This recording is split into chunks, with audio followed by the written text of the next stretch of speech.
Ал эми биздин айылыбыздын ушул жашоочулары бул жерде окуучуларыбыз илим билим деңгээлини көтөрүш үчүн Адакам акабыз ушул жерге элдин суранычы менен ушул мектеп ошол Адакам Кимсанбаевдин демилгеси менен салынган. Бюджет жок маалда ушул мектепти салып, анан бул жерде дагы бир балдар спорт менен машыгуу үчүн элдердин суранычы үчүн ушул спорт залын кошо салып берди. Себеби бул жерде балдар спортко катышабыз деп башка коңшун айылдарга барып, ошол жерде спорт залдарда машыгып, кайтканда урушуп, талашып, ошондой болбосун деген максатында ушул спорт залын кошо курулуп калды. Бул кишинин дагы ушул спорт залга чоң салым бар. Анан бул жерден канчалаган илимди билимди жаштар чыгып атат, Кудайга шүгүр.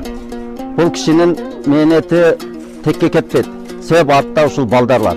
Бул балдарды бүгүнкү күндө ушул мектепте оокаттандырат. Ошол Кимсанбаевдин, Адакам Кимсанбаевдин себеби менен ушу балдар бүгүн ушул жерде курсагы ток, илимге берилип, спортко катышып, ошол сабатыны жакшы окуп кетишет. Биз бул киши менен сыймыктанабыз. Кудайга шүгүр, азыр айылыбыздан 2 батыр бар, Советтер Союзунун батыры. Дагы бир батырыбыз бар.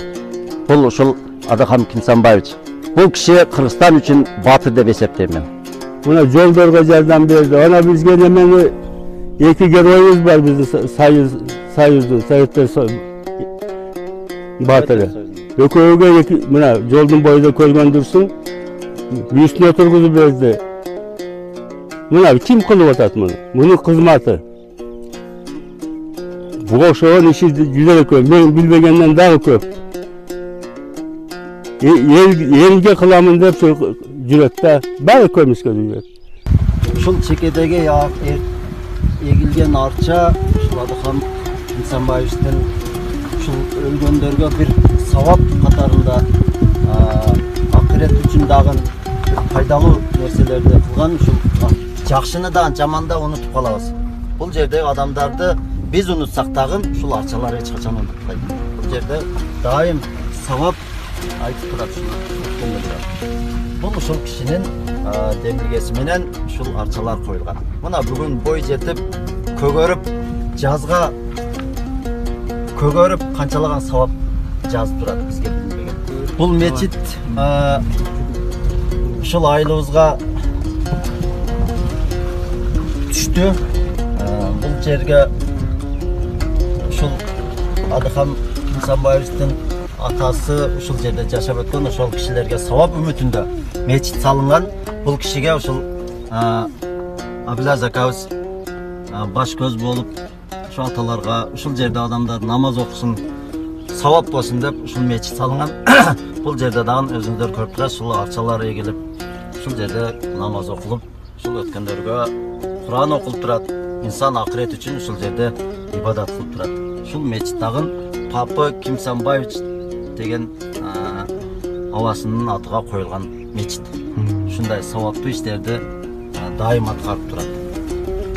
Ортодо Шорсу деп коет, бир чоң канал бар. Ошол каналды аркы берки эки жака өтүш үчүн бул жерде жыгач көпүрөк болгон.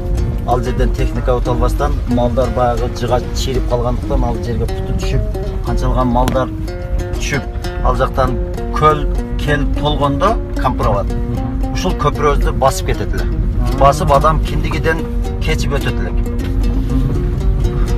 Анан ушул жерге